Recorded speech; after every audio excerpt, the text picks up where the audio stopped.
welcome once again to EWTN's Bookmark. I'm Doug Keck, your host.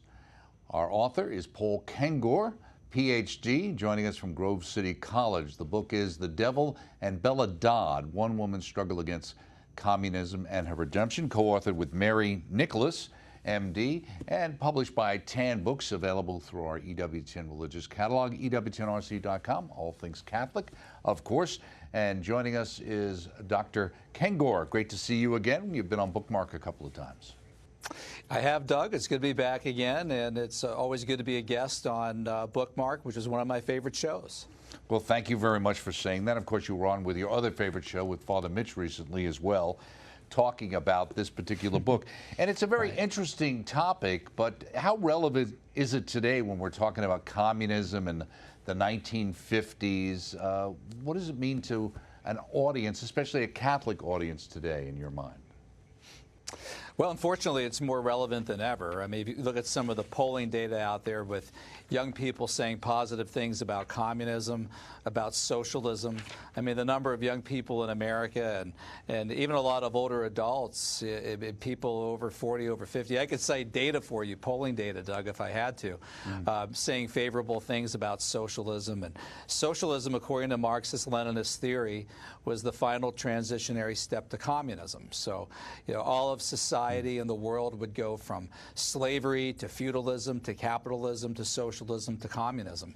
And I think one of the worst things that's going on is a lot of these ideas are supported in education. And not coincidentally, Bella Dodd, her area that she did for the party, she was a member of Communist Party USA. She was a master organizer, master infiltrator, and her area, first and foremost, was education. And at one point, she succeeded in placing 1,000 to 1,500 actual Communist Party members out of the 10,000 member New York State Teachers Union in the 1930s. And let me repeat that, because she said that in sworn testimony before Congress. 1,000 to 1,500 Communist Party members in the 10,000 member New York State Teachers Union. So she knew that this infiltration, and the party understood it, was something that could have deep seeds, broad tentacles, and that for many decades and many years to come could have a very damaging effect on American society and culture. So unfortunately, her ideas are still very much around, and I know it's getting ahead of our discussion a little bit, but to her great credit, she broke free from all of this and found redemption in the Catholic Church, and especially with the help of a priest and bishop by the name of Fulton J. Sheen. Right, absolutely, and you kind of lay out that arc of her life and her returning to the church. And what's nice about it too is it's not like this miraculous one day she gets out of the party and suddenly she's this wonderful Catholic. There's that, in a sense, dealing with those years. Now, she's originally was born in Italy, right? Was she raised as a Catholic? Yeah, she was born in Picerno, Italy in 1904. So she's raised by this wonderful Italian Catholic family in this idyllic small Italian village by a literal shepherd and the shepherd's wife. And she came to America 4 or 5 years later, along with the rest of the family, and she came to New York. And it was in New York, and specifically in the New York public schools, that she immediately became introduced to socialism. She wrote about that in her memoirs, School of Darkness. She talked about it in some of her different testimonies and interviews thereafter. And the one thing that really radicalized her, Doug, was when she went to college. She went to Hunter College in New York, which is on the Upper East Side, in fact, not far from St. Vincent Ferrer Church, wonderful Dominican church on the Upper East Side. And Hunter College is just a couple blocks over. And it was there under the influence of a communist professor, a woman named Sarah Parks, an English professor, who later took her own life out of despair. But it was there that she began this, she became radicalized and leaves the faith of her youth to become this communist who rejects her faith, her upbringing, the country she came to, and everything. That was the 20s, late 20s, And by the 1930s, she becomes this probably the highest-ranking female member of the Communist Party, or at least one of the top two or three by the 1930s. Right, and it's interesting because later in life she meets another Hunter professor, Alice von Hildebrand, who's an important part of this story as well, right? That's right, and my co-author, Mary Nicholas, interviewed Alice von Hildebrand. Alice died, I think it was last January 2022. She was, I believe, almost 98 years old when she died. And Alice said that she first met Bella Dodd in the fall of 1965. And Alice and her husband, Dietrich, at that point, it was the first of several times that they would meet with Bella. They got to know her very well. They really hit it off with her. And maybe this is getting ahead of your questioning, I don't know, but what really struck them about that first meeting was that Dietrich von Hildebrand, who came up through fighting totalitarianism, first with the Nazis and then later with the Communists, said to Bella Dodd, he said, "You know, Bella, I just have this feeling that the church has been infiltrated." And Bella Dodd said, "You feel it, I know it." And he jumped up out of his seat. This is Alice's testimony. And Alice told this to Mary Nicholas. She wrote it in her own memoirs. She said it in videos that you could see posted on the web. She wrote it for Crisis Magazine. She said this 5 or 6 times verbatim. She said that Dietrich almost jumped out of his seat and said, "What do you mean by that?" And that's when Bella Dodd told him that when she was an organizer for the party, and this is what she did. She was an organizer. She was an infiltrator. She was a master organizer. She told this to the von Hildebrands, that she helped place, as she put it, over 1,000 communist men, quote unquote, in Catholic seminaries, beginning in the 1930s. Kind of the funnel, as they called it. And this is what drew me to the Bella Dodd story. Yeah, that's right. That's right. And it's interesting, too, because she also talked about, at least, though she never named names, because that was something she discussed with Sheen, which you talk about in the book, she did mention that there were, or others have mentioned that maybe 4 cardinals possibly actually were also people who had been impacted by the Communist Party or her work. Yeah, and you're putting it well. I appreciate your caution and the way you're stating this, and that's what we try to do in the book as well. She didn't say that the 4 cardinals were, closet card-carrying members of the Communist Party or working for the Soviet Comintern, but that they were pro-communist. They had been influenced. They had been impacted. So it was happening at that level, and she was. For the party, she felt so bad, Doug, about what she did that she told Fulton Sheen, she said, I feel like I should go enter the most penitential order on the planet and make reparation for my sins, for my sins against the church. And at that point, so I'm getting a little bit ahead, but she was very high-ranking in the party in the 30s, 1936, 1938. That's sort of the height of her organizing. She eventually became disillusioned with the party, 1940s, early 40s, mid-40s. And among the other things that really bothered her, Doug, she wanted to have children. She really longed for children. She was married, and the party dissuaded her, didn't want her to have children.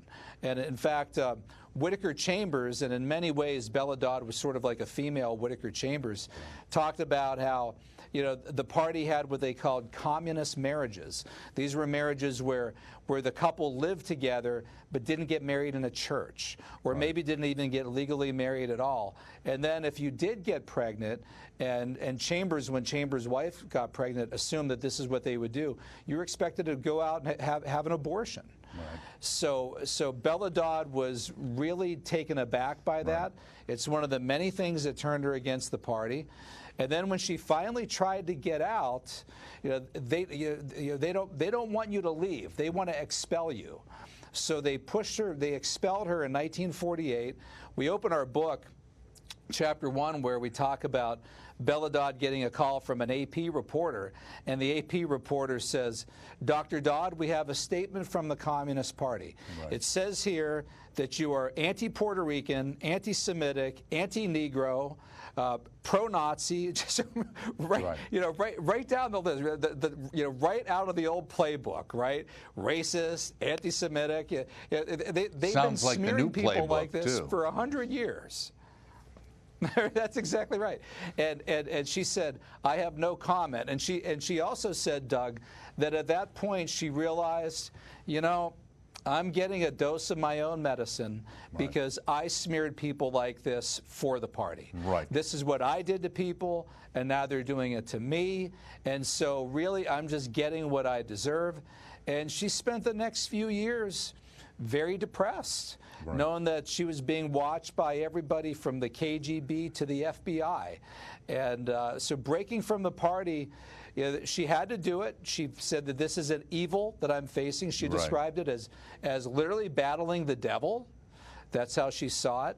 And at that point, she was searching for reparation, redemption, and a way to climb out of the pit. And that's where Fulton Sheen and the church came in. Well, in the beginning, you say hers was a struggle with the Communist Party, with comrades, with the media, but ultimately with herself, because she learned that communism is more than a crime against a country. It's a crime against the soul. You go on to say being trapped in communism, kind of what you alluded to, is like being trapped in quicksand, makes extrication seem impossible unless there's a helping hand to save you. And that was ultimately, in one way, I mean, Fulton Sheen, but basically her faith, right? That's right. And Fulton Sheen really provided that hand. She expelled from the party in 1948. She spent the next 3 years wandering, literally, right, trying to find her place in the world. What's she going to do?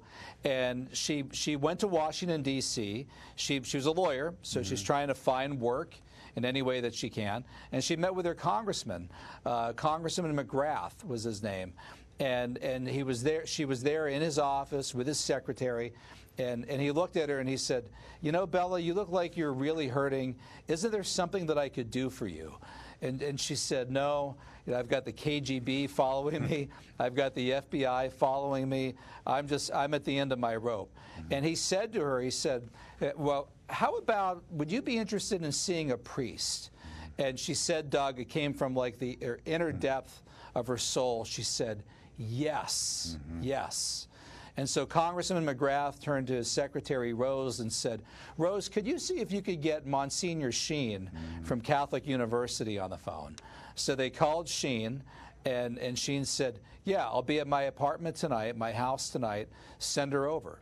So Bella Dodd went over to visit him. She knocks on the door. He opens the door.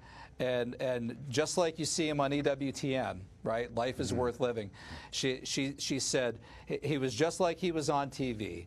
He had the big pectoral cross, and he looked at me and he said, Dr. Dodd, welcome. I'm so glad you've come.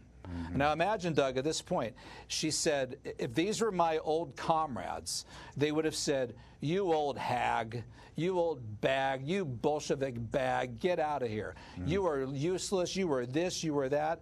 But she said he was all grace, all mercy. He said, I'm so glad that you've come.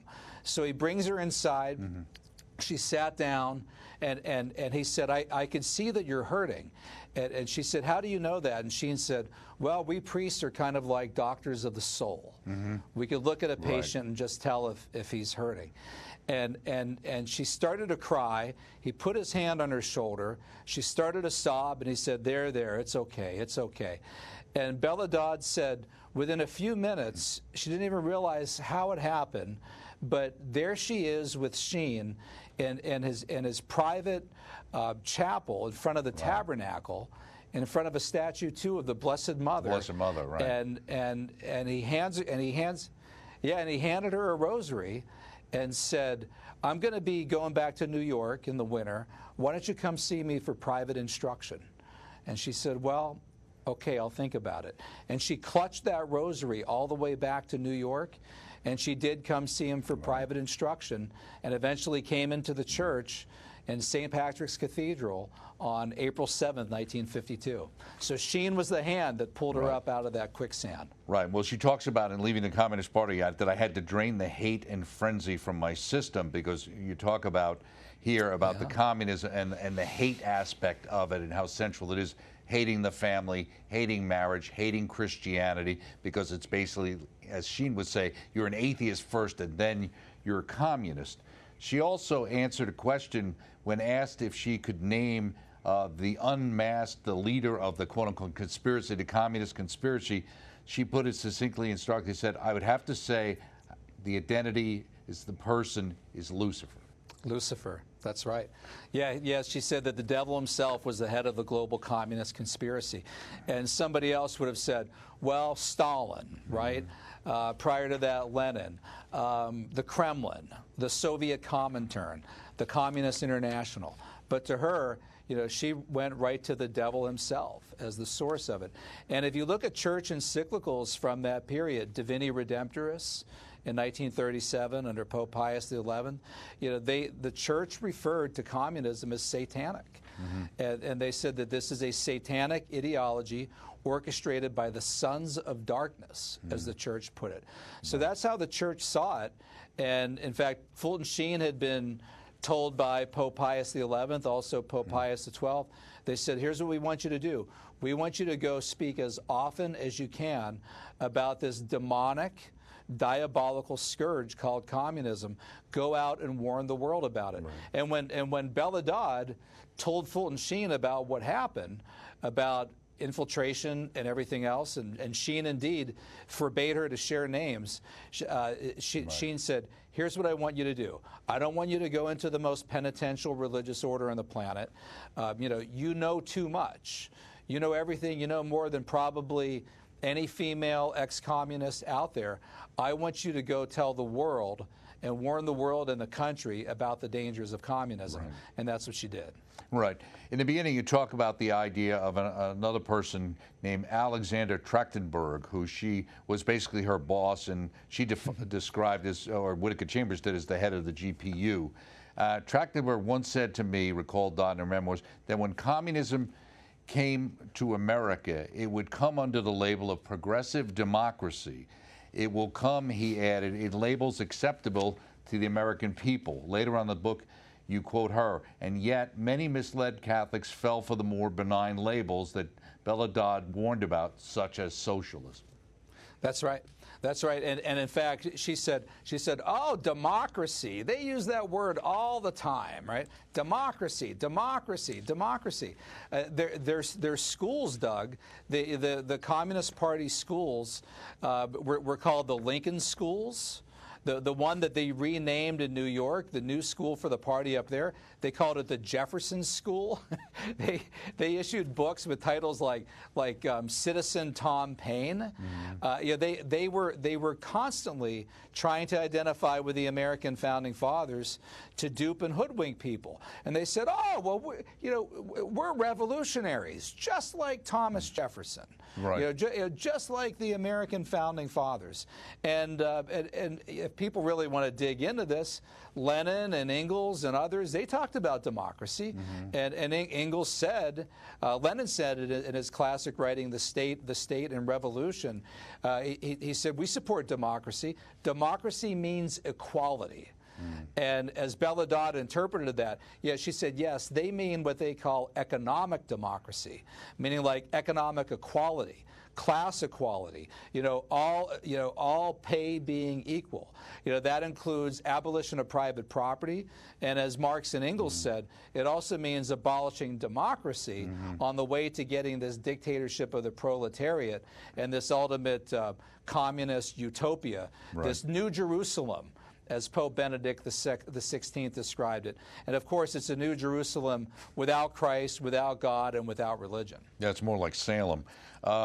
She also says she was especially concerned about how communists were manipulating children through the educational system. You got a chapter about, and you talk about Dewey.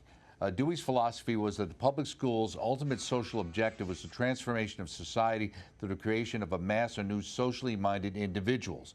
Goes on, Dewey's specter thrives, especially significant in the light of today's politics and education. Dewey judged that pursuing change through politics was frustratingly slow.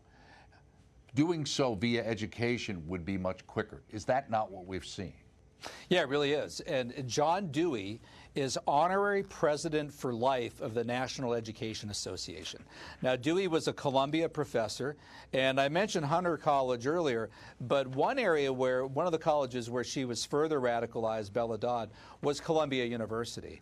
And she talked about taking all the progressive, socialist and pro-communist professors there. They often hide under the label of progressive, right? So, I mean, a true progressive wouldn't be a Marxist, right? But again, Alexander Trachtenberg, they come under those labels: progressive, democracy, and so forth. So Dewey was very influential. Dewey was very influential under the Soviets. Dewey made a pilgrimage to the Soviet Union in 1928. Came back and wrote a series of articles on it for the New Republic magazine, talked about how what a perfect system the Soviets were setting up for public education. And immediately when Lenin and Trotsky and Stalin took over, the Bolshevik Revolution is October 1917. There's the Russian Civil War from 1918 to 21, the Bolsheviks versus the Mensheviks. They were immediately, and we go through all of this in the book, they were immediately translating Dewey works and books, including his classic Democracy and Education, 1916, into the Russian language. And in fact, Dewey's Democracy and Education is to this day required reading in doctoral programs in education. So they loved Dewey. They liked his idea of socialization in education, of collectivization, their view of collectivizing education, putting in students in educational collectives. And Dewey was a big part of this. Now, it also mentions here, she emphasized that people never cease to be impressed by the small number of communists needed to control an organization. And it is an axiom in the communist organization strategy that if infiltrated body has 1% Communist Party members, 9% Communist Party sympathizers with well-rehearsed plans of action, they can effectively control the remaining 90%. Yeah, that's one of my favorite quotes, Doug, because it really shows you can control an organization with not a gigantic amount of infiltration. And if she put 1,000 members in the New York State Teachers Union out of 10,000 people, if the party went to her and said, hey, could you place 1,000 priests or men in seminaries, Catholic seminaries, with that point, and we go through the numbers in the book, there are about 30,000 priests in the United States. There were about 60,000 by the early 1960s. So she would have said, oh yeah, that's a cinch. And I think the more important point is, you didn't need for 1,000 to fully infiltrate through the entire time in seminary. If you could get 100 of them through, she would have considered that a success. Right. Absolutely. And to go back to, you kind of alluded to earlier about Sheen, and there's a quote from 1936 where he gave a homily, I think, at St. Susanna in Rome, about communists were given instructions to infiltrate religious communities in order to destroy them. But this really struck me the most, which is Solanus Casey. Now, totally far afield. Blessed Solanus Casey. Yeah, everybody's, reveres him for the kind of gentle soul he was. Casey encountered communist infiltration into the seminaries. In January 15, 1955 letter, he wrote, there's such a thing as red communism stealing into convents and monasteries. He says they are in their late 20s or even 30s and, of course, are not fervent at all, even though they keep the rule fairly to the letter. I thought that was a pretty interesting, because that's totally from another aspect of the church. He witnessed it. And what you're referring to, on April 27th, 1952, on the front page of the New York Times, there was an article that said, Sheen in Rome speaks of red infiltration of priesthood. So that was on the cover of the New York Times. That was 3 weeks after he baptized and heard the confession of Bella Dodd. And that's after months of her hearing her instruction, giving her instruction in the church. So Sheen knew about it. That's on the cover of the New York Times.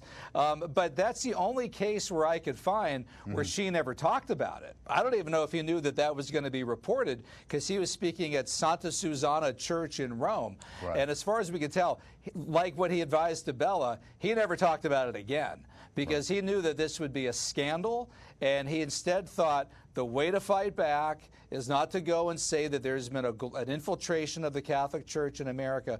The way to fight back is to fight communism, and that's what he had Bella Dodd do, and that's what he did. Right, and stay true to the faith. Thank you so much, Dr. Paul Kengor, who along with his co-author Mary Nicholas, M.D., wrote the book The Devil and Bella Dodd, One Woman's Struggle Against Communism and Her Redemption. It's an excellent book, definitely worth the read, published by TAN, available through our EWTN religious catalog, EWTNRC.com, all things Catholic. I'm Doug Keck. Thank you so much for joining us here on Bookmark. We shall see you next time.